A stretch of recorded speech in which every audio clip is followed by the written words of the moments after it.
Zo'r sizni. Suvlarni olib qo'yasizmi yo shunda turaveradimi? Buni qizdirib olish kerak-da. Mana любой holatda uyingizda, любой joyda qilib olasizlar. Mana tayyor. Olib ham o'tirmaysizlar ichidan. Qaranglar, ichidan nima chiqadi? Mana shunaqa 6 dona shashlik chiqadi, 2 ta tovuq, 2 ta qiyma, 2 ta jaz. Pita noni chiqadi, pita non. Mana специальный sousi, salatasi chiqadi. 2 ta mana bu kolochka, bu 2 kishilik ovqatda. Bildinglar, piknikka olib, er-xotin, любовь-любовьlaringlar bilan, bolalaringlar bilan ketaverasizlar. Mana shunaqa narsa.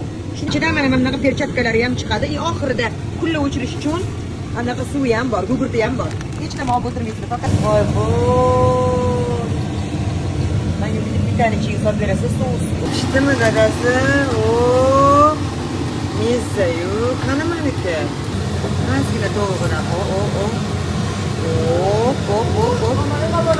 Mana va nihoyat tayyor bo'ldi 15 daqiqada.